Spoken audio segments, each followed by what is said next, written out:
إن الحمد لله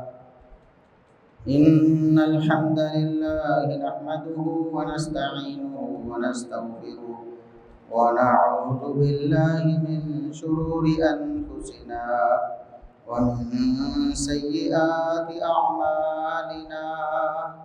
من يهده الله فلا مضل له ومن يضلل فلا هادي له. أشهد أن لا إله إلا الله وحده لا شريك له وأشهد أن محمدا عبده ورسوله. اللهم صل على محمد وعلى آل محمد كما صليت على إبراهيم وعلى آل إبراهيم إنك حميد مجيد. اللهم بارك على محمد وعلى آل محمد كما باركت على إبراهيم وعلى آل إبراهيم إنك حميد مجيد. أما بعد فيا أيها الناس ألا إن خير الحديث كتاب الله وخير الهدي هدي محمد صلى الله عليه وسلم وشر الأمور محدثاتها وكل محدثة بدعة وكل بدعة ضلالة. أعوذ بالله السميع العليم من الشيطان الرجيم من همزه ونفخه ونفثه. بسم الله الرحمن الرحيم. كنتم خير أمة أخرجت للناس تأمرون بالمعروف وتنهون عن المنكر وتؤمنون بالله. انتہائی قابل احترام سامعین و سامعات، ہر قسم کی حمد و ثنا، تعریف و تمجید، کبریائی، بڑائی، رفعت و عظمت اللہ رب العزت کے لیے جو پوری کائنات کا خالق و مالک ہے،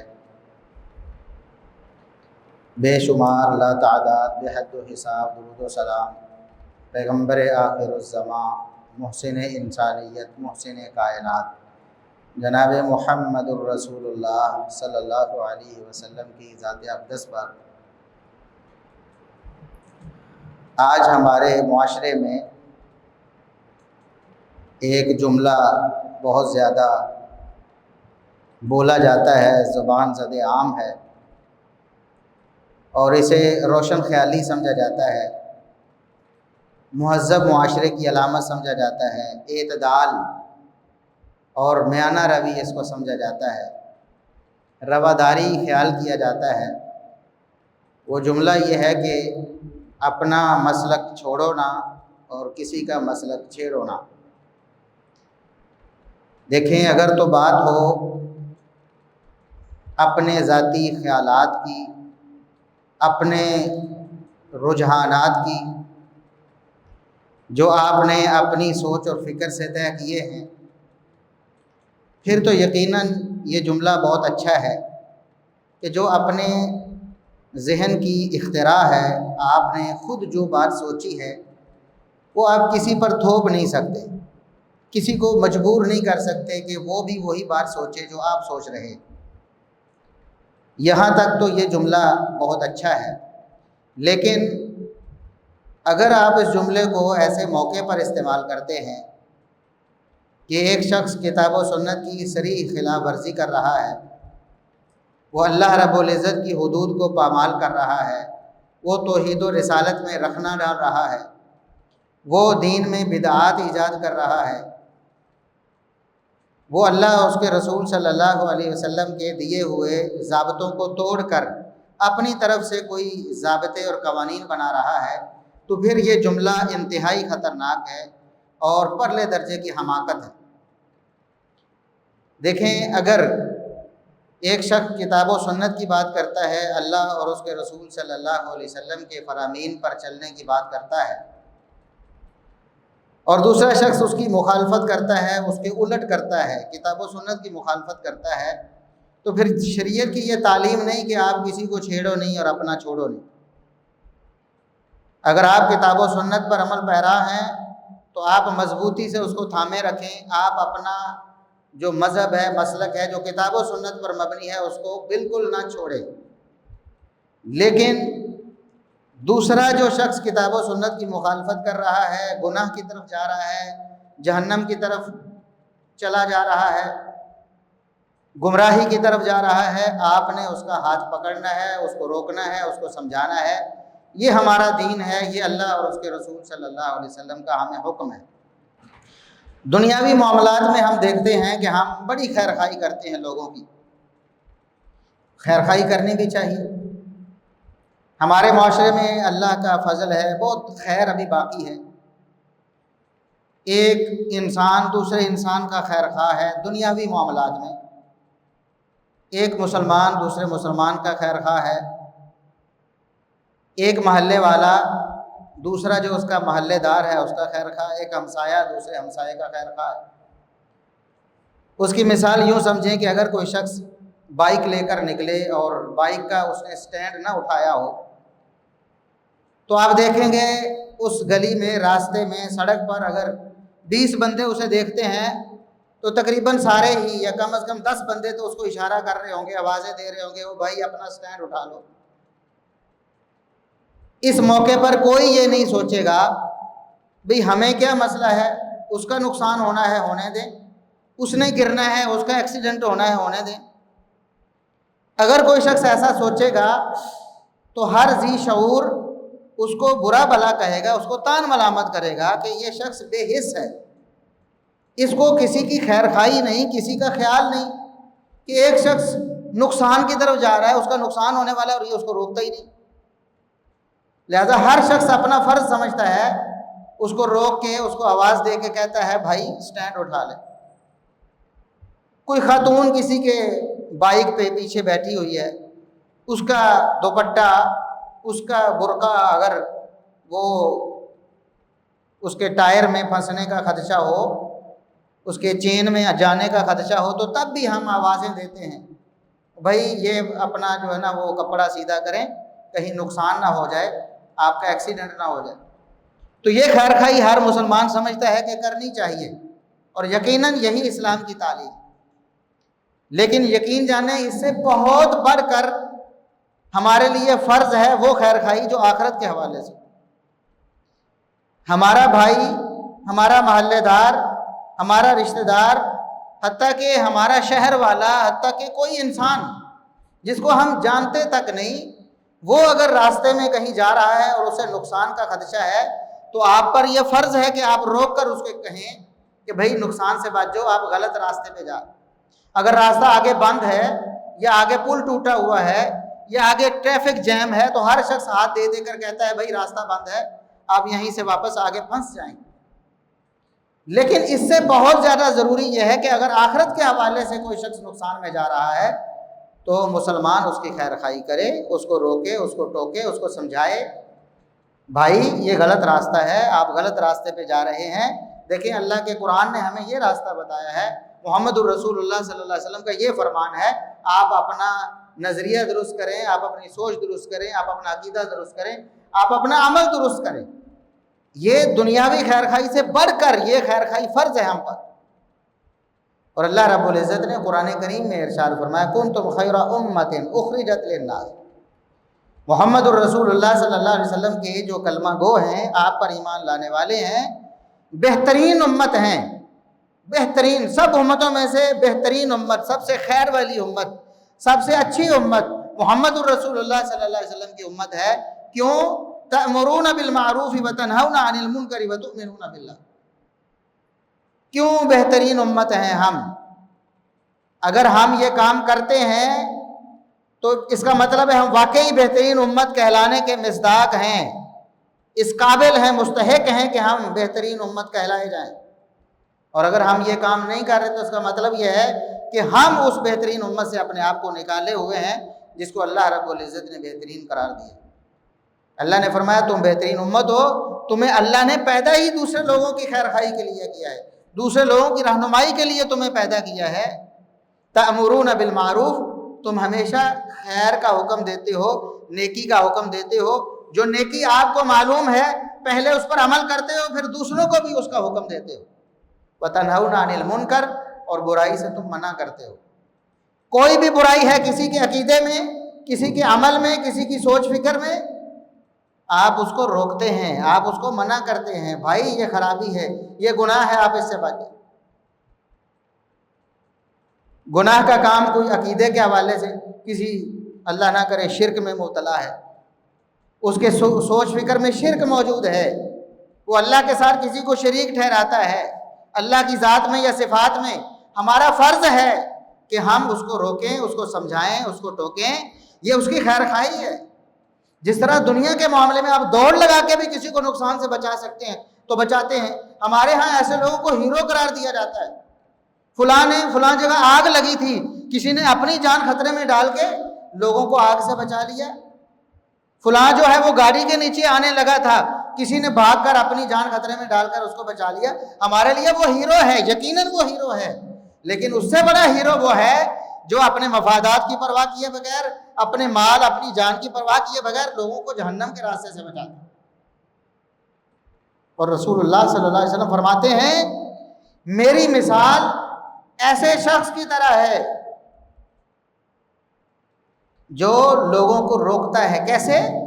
جس طرح آگ میں پتنگے گرتے ہیں نا، آگ جل رہی ہو، پتنگے بھاگ بھاگ کر آگ کی طرف جاتے ہیں، فرمایا تم ایسے ہی جہنم کی طرف جاتے ہو، میں تمہیں پکڑ پکڑ کر پیچھے کھینچتا ہوں۔ میری سر توڑ کوشش یہ ہے کہ لوگ جہنم میں جانے سے بچ جائیں، اور یہی ذمہ داری ہماری لگائی گئی۔ ہم بہترین امت اس لیے ہیں کہ ہم لوگوں کو برائی سے روکیں، ہم لوگوں کو نیکی کا حکم دیں۔ اگر ہم ایسا نہیں کرتے ہم بہت بڑے مجرم ہیں۔ یقین جانیں ہماری پڑھی ہوئی نمازیں بھی، ہمارے رکھے ہوئے روزے بھی، ہمارے کیے ہوئے حج بھی، ہماری سخاوتیں بھی کم از کم دنیا میں وبال سے ہمیں نہیں بچا سکتی اگر ہم دوسروں کو بھی برائی سے منع نہیں کرتے اور نیکی کا حکم نہیں کرتے۔ یہ بات اللہ رب العزت نے قرآن میں بھی بیان فرمائی، لعن الذین کفروا من بنی اسرائیل۔ اللہ رب العزت نے ان لوگوں پر لعنت فرمائی اور اس لعنت کا سبب بھی بیان فرمایا۔ ایک سبب یہ کانوا لا یتناہون عن منکر فعلوہ، برائی جب معاشرے میں پھیلتی تھی تو لوگ ایک دوسرے کو روکتے نہیں تھے۔ کہتا ہے ایک حاجی صاحب ہیں، نمازی صاحب ہیں، مولوی صاحب ہیں، معزز ہے، شریف آدمی ہے، وہ سمجھتا ہے کہ میں نے اپنے فرائض ادا کر لیے، نماز پڑھ لی، روزہ رکھ لیا، حج کر لیا، بس میرے لیے کافی ہے، لوگ جو مرضی کریں۔ کوئی کفر میں مبتلا ہے تو ٹھیک ہے، کوئی شرک میں مبتلا ہے تو ٹھیک ہے، کوئی بدعات کا ارتکاب کر رہا ہے تو ٹھیک ہے، کوئی جہاں لگا ہوا ہے ٹھیک لگا ہوا ہے، اپنا مسلک چھوڑو نہ، دوسروں کا چھیڑو نہ۔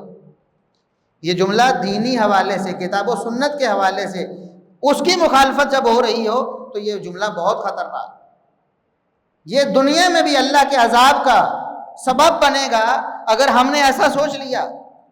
صرف آخرت ہی نہیں، دنیا میں بھی ایسے ہو۔ رسول اللہ صلی اللہ علیہ وسلم نے اس کی مثال بیان فرمایا ایک کشتی کی مثال سمجھو۔ ایک کشتی جیسے ہوتی ہے، دو منزلہ ایک کشتی ہے، لوگ اس پر سوار ہیں، کچھ لوگ اوپر کی منزل پہ ہیں، کچھ لوگ نیچے کی منزل پہ۔ جو نیچے والی منزل پہ لوگ ہیں پانی لینے کے لیے انہیں اوپر جانا پڑتا ہے، پانی کی ٹینکی یا پانی کا انتظام اوپر ہے، ڈبل سٹوری ہے۔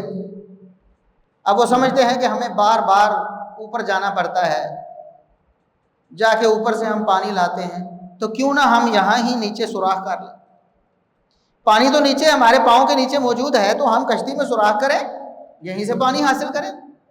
ان کی بیوقوفی ہے، پاگل پن ہے، وہ یہ نہیں سمجھ رہے کہ اس سے ہمیں نقصان کیا ہونے والا ہے۔ برائی میں مبتلا لوگوں کی مثال ایسے ہے معاشرے میں کہ وہ کشتی کے نچلے حصے میں ہے اور نیکوکار لوگ، نمازی، حاجی، خود نیکی کا کام کرنے والے، خود برائی سے رکنے والے، ان کی مثال ایسی ہے جیسے وہ اوپر والے پورشن میں ہے۔ اب نیچے والے اپنی حماقت کی وجہ سے یہ سوچتے ہیں کہ ہمیں بار بار اوپر جانا پڑتا ہے، ہم نیچے ہی سوراخ کر لیں، پانی حاصل کر لیں۔ اب اوپر والوں کو پتہ چلتا ہے کہ بھی نیچے والے یہ سوچ رہے ہیں، اگر اوپر والے ان کا ہاتھ نہیں روکتے، نیچے والے تو ڈوبیں گے ہی نا، لیکن اوپر والے بھی بچ نہیں سکتے، وہ بھی ان کے ساتھ ہی غرق ہو جائے، کیونکہ جب کشتی میں پانی آئے گا تو نہ نیچے والے بچیں گے نہ اوپر والے بچیں، ساری کی ساری کشتی غرق ہو جائے گی، سارا کا سارا جہاز ہی ڈوب جائے گا۔ یہ مثال ہے ایک معاشرے میں جب برائی پنپتی ہے، برائی لوگ کرنا شروع کرتے ہیں، کچھ لوگ یقیناً ایسے ہوتے ہیں جو نیک ہوتے ہیں، اس برائی سے بچے ہوتے ہیں، نیکی کے کام کرنے والے ہوتے ہیں، ان پر لازم ہے کہ اس برائی کو روکیں۔ اگر وہ نہیں روکیں گے تو نیچے والے ڈوبیں گے، تمہیں بھی ساتھ لے کے ڈوبیں گے، تمہیں بھی، تمہارا بیڑا بھی غرق کر دے، پھر تم بچ نہیں سکو گے اللہ کے عذاب سے۔ کم از کم دنیا کا عذاب تو تمہیں آئے گا، آخرت میں بھی اللہ نے پوچھنا ہے۔ تمہاری ڈیوٹی، تمہاری ذمہ داری یہ تھی کہ تم نیکی کرتے تھے، دوسروں کو کیوں نہیں بتاتے تھے؟ تم برائی سے بچتے تھے، دوسروں کو کیوں نہیں بچاتے تھے؟ ان کا ہاتھ پکڑنا، ان کو سمجھانا، روکنا ٹوکنا ہم پر فرض ہے۔ رسول اللہ صلی اللہ علیہ وسلم نے ارشاد فرمایا، من رعا منکم منکرا فلیغیرہ بیدہ، صحیح مسلم کی حدیث ہے۔ اللہ کے رسول صلی اللہ علیہ وسلم نے ایک جامع فرمان سب لوگوں کے فرمایا، تم میں سے جو بھی برائی کو دیکھے، مرد ہو عورت ہو، جو بھی برائی کو دیکھتا ہے، فَلْيُغَيِّرْهُ بِيَدِهِ، اگر اس کے ہاتھ میں اللہ نے طاقت دی ہے، سلطہ ہے، حکمرانی ہے اس کے پاس، اس کو ہاتھ سے روکے۔ خبردار بھائی، آئندہ یہ کام نہیں ہونا چاہیے۔ حکومت کا کام ہے، حاکم ہے، چاہے وہ ایک علاقے کا ہے، صوبے کا ہے، ملک کا ہے، اس برائی کو روکنا ہاتھ کے ذریعے اس پر فرض ہے۔ یا ایک گھر ہے، گھر میں ایک سربراہ ہے، وہ حاکم ہے، گھر کا سارا نظام اس کے پاس ہے، اپنی بیوی کو، اپنے بچوں کو وہ روکے، خبردار بیٹا آئندہ یہ کام نہیں ہونا چاہیے، گناہ ہے، اللہ کی نافرمانی ہے، جہنم والا کام ہے، خبردار آئندہ کیا تو زور زبردستی سے روکے۔ جس کے پاس اختیار ہے، اور جس کے پاس اختیار نہیں، آپ کا کوئی ہمسایہ ہے، کوئی دوسرا رشتہ دار ہے جس پر آپ کا حکم نہیں چلتا ہے، ماحول معاشرے میں ایسے لوگ ہیں، تو فرمایا جس کو طاقت نہ ہو ہاتھ سے روکنے کی، وہ زبان سے روکے، سمجھائے اچھے طریقے سے، اللہ کے بندے گناہ کا کام ہے، آپ اس سے رک جائیں، یہ کام اللہ کو ناراض کرنے والا ہے، یہ شرک ہے، یہ بدعت ہے، یہ اللہ کے رسول صلی اللہ علیہ وسلم کی مخالفت ہے، نافرمانی ہے، اس سے رک جاؤ، باز آؤ۔ فَمَن لَّمْ يَسْتَطِعْ فَبِقَلْبِهِ، اگر کوئی ایسی صورت ہو کہ ایک انسان کے پاس زبان سے بھی روکنے کا اختیار نہیں، اتنی طاقت بھی نہیں، لوگ دشمنی پر اتر آتے ہیں، لوگ جان کے پیاسے ہو جاتے ہیں، خون بہا دیتے ہیں، خطرہ ہے بہت زیادہ کہ جان سے مار دیا جاؤں گا، نقصان اٹھاؤں گا، فرمایا پھر کم از کم دل سے برا جانو، اس دل سے برا جانو، ان لوگوں کی گمراہی پہ، ان کے جہنم کے راستے پہ چلنے کی وجہ سے دل میں کڑو ہو، ان کے لیے اللہ سے دعا کرو، دل سے برا جانو اس کو، کم از کم آپ کے دل میں اس کام سے نفرت ہونی چاہیے، بہت برا کام ہو رہا ہے۔ فرمایا وَذَلِكَ أَضْعَفُ الْإِيمَانِ، یہ جو دل سے برا جاننا، 3 درجے ہیں، ہاتھ سے روکنا ہے، زبان سے روکنا ہے، تیسرا دل سے برا جاننا ہے۔ فرمایا دل سے برا جاننا یہ آخری درجہ ہے، کمزور ترین ایمان، اس کے بعد پھر ایمان ختم ہو جاتا ہے۔ اگر کسی میں یہ 3 درجے پائے جاتے ہیں، پہلا درجہ ہے تو بہت اعلیٰ ایمان ہے، دوسرا درجہ ہے درمیانہ ہے، تیسرا درجہ ہے دل سے ہی برا جانتا ہے، زبان سے بھی نہیں کہہ سکتا کسی کو، اور یہ نہیں کہ شوقیہ وہ کہتا ہے مجھے کیا ضرورت پڑی ہے بس دل میں برا جانو، نہیں، اگر استطاعت ہے تو اس پر فرض ہے کہ زبان سے روکے، ان کو سمجھائے اچھے طریقے سے، ضروری نہیں ان سے کوئی لڑائی بھڑائی کرے، لڑ بھڑ لینا لوگوں نے خود ہی لڑ بھڑ لینا ہے، محمد الرسول اللہ صلی اللہ علیہ وسلم نے لوگوں کو کیا کہا تھا؟ آپ صلی اللہ علیہ وسلم سے میٹھی زبان اس کائنات میں کس کی ہے؟ آپ نے زبان سے لوگوں کو کلمہ توحید کی طرف دعوت دی، شرک سے روکا ہے، لوگ دشمن بن گئے، جان کے پیاسے ہو گئے۔ آپ صلی اللہ علیہ وسلم پر کئی دفعہ قاتلانہ حملے کیے انہوں نے۔ اس لیے یہ نقصان بھی انبیاء نے اٹھایا، صلحاء نے اٹھایا، علماء نے اٹھایا۔ آج دین اگر ہمارے پاس موجود ہے ان قربانیوں کی وجہ سے۔ سب سے کمزور ترین درجہ دل سے برا جاننا، فرمایا یہ کمزور ترین درجہ ہے۔ اگر آپ کے پاس ہاتھ سے طاقت نہیں، زبان سے بھی روک نہیں سکتے اور دل سے بھی برا نہیں جانتے، تو سمجھو ایمان سے آپ فارغ ہو گئے ہیں۔ اپنے ایمان کی فکر کریں، آپ کا ایمان ختم ہو گیا ہے، کیونکہ کمزور ترین درجہ تو تھا وہ بھی آپ کے اندر۔ آج ہمارے معاشرے میں ہماری اکثریت وہ ایسی ہو چکی ہے، وہ کمزور ترین درجے سے بھی آگے چلی۔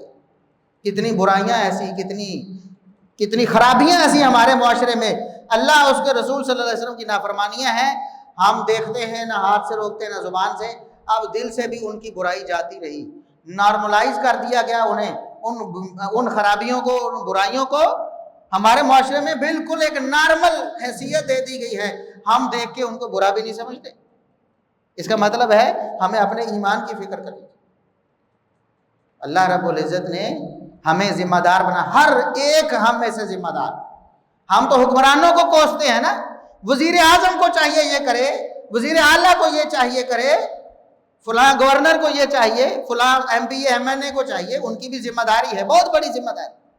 لیکن یاد رکھیں رسول اللہ صلی اللہ علیہ وسلم نے فرمایا کلکم راع وکلکم مسئول عن رعیتہ، آپ میں سے ہر فرد، مرد ہے، عورت ہے، وہ جوان ہے، بوڑھا ہے، ہر ایک اپنی سطح پہ حکمران ہے، کوئی نہ کوئی حکمرانی اس کو ملی ہوئی ہے۔ بتایا رسول اللہ صلی اللہ علیہ وسلم نے، ایک مرد ہے اپنے گھر والوں کا، بیوی بچوں کا نگران ہے، حکمران ہے، اس سے اس کی رعایا کے بارے میں پوچھا جائے گا۔ جہاں آپ کے وزیر اعظم کو، صدر کو پوچھا جائے گا، وہاں ہم میں سے ہر ایک کو پوچھا جائے گا۔ بھائی دوسروں کو تو دیکھتے تھے کہ فلاں کیوں نہیں کر رہا، ہم کہتے ہیں جی ہمارا وزیر اعظم ہمارے اوپر اسلام نافذ کیوں نہیں کرتا۔ ہم خود دیکھیں، ہم نے اپنی جو رعایا ہے، اپنا گھر ہے، اس میں ہم نے کتنا اسلام نافذ کر دیا۔ وہاں تو ہمارا حکم چلتا ہے، کما کر ہم لاتے ہیں، پرورش ہم کرتے، کفالت ہم کرتے ہیں، ہمارے زیر کفالت لوگ ہیں، ان کی ہم نے کتنی اسلامی تربیت کی، اپنے گھر کو کتنا اسلامی بنا لیا ماحول اس کا۔ یہ ہم سے بھی پوچھا جانا ہے، یہ مرد کی ذمہ داری۔ عورت بھی ایک بیوی ہونے کے ناطے فرمایا وہ بھی کچھ معاملات میں نگران ہے، حکمران ہے، اس کا خامد کچھ ذمہ داریاں اس کے سپرد کرتا ہے، گھر سے جاتا ہے، اس کے گھر میں مال و متاع ہے، اس کی اولاد ہے، اس کا ان کو دیکھنا، ان کی نگہبانی کرنا، ان کا خیال کرنا اس کی ذمہ داری۔ قیامت کے دن ایک بیوی سے، ایک ماں سے اس کے بچوں کے بارے میں، بیوی سے اس کے خامد اور اس کے مال اور اولاد کے بارے میں پوچھا جائے گا، تم نے کیا کیا ہے، تمہارے اوپر یہ ذمہ داری عائد ہوئی۔ فرمایا کلکم راع وکلکم مسئول عن رعیتہ، تم میں سے ہر ایک اس کے پاس ایک حکومت ہے، ایک اس کی رعایا ہے، اس کے بارے میں قیامت کے دن اس سے پوچھا جائے۔ تو قرآن نے کہا یا ایھا الذین آمنوا قوا انفسکم واہلیکم نارا، ایمان والو اپنے آپ کو بھی، اپنے گھر والوں کو آگ سے بچا لو۔ یہ کم از کم ایک فرض ہے جو ہم میں سے ہر سرپرست پر فرض ہے۔ ہاتھ سے روکنا اور ٹوکنا ایک سربراہ پر کم از کم اپنے گھر میں تو فرض ہے نا۔ اپنے گھر میں ہونے والی برائی کو بزور بازو روکنا، خبردار آئندہ ایسا نہیں ہونا چاہیے، فرض ہے، ہم میں سے ہر ایک پر فرض ہے۔ کتنی برائیاں ہم روکتے ہیں، ہمارے گھروں میں کتنی برائیاں ہیں، ہمارے معاشرے میں کتنی برائیاں، ہمارے رشتہ داروں میں، دوستوں احباب میں، ہم زبان سے بھی نہیں روکتے۔ یہ ہم پر فرض ہے، اگر ایسا نہیں کریں گے تو ہم بھی ان لوگوں کے ساتھ ہی، اللہ نہ کرے ہمارا بھی وہی حشر ہو جو برائی کرنے والوں کا ہے۔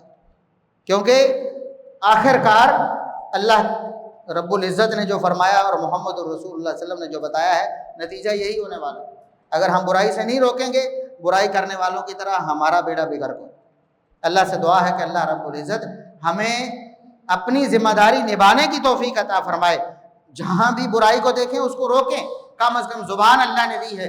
آج ہمارے معاشرے میں کم از کم ہم زبان سے چھوٹا موٹا نقصان تو پھر برداشت کرنا دین کی خاطر ہے, زبان سے تو کم از کم روکیں اچھے طریقے سے, منت سماجت کریں. بھائی ایسا نہیں فلاں رشتہ دار ہے آپ کا, کوئی عزیز ہے, کوئی کزن ہے, کوئی ماموں ہے, کوئی چاچو ہے, کوئی خالہ ہے, کوئی جو بھی ہے, اس کو روکیں اللہ کے لیے. یہ گناہ ہے, آپ اس سے رک جائیں. یہ گناہ ہے, آپ اس سے رک جائیں. جہاں ہاتھ پکڑ سکتے وہاں ہاتھ پکڑے, جہاں بول سکتے وہاں بولے, اور جہاں اتنی مجبوری ہو بول بھی نہ سکے اللہ سے ڈرتے ہوئے یہ فیصلہ کرے بولا تو بہت بڑا نقصان ہو جائے گا, کم از کم وہاں دل سے برا جائے. اللہ سے دعا ہے کہ اللہ رب العزت ہمیں امر بالمعروف اور نہی عن المنکر کرنے کی توفیق عطا فرمائے. وآخر دعوانا ان الحمد للہ رب العالمین.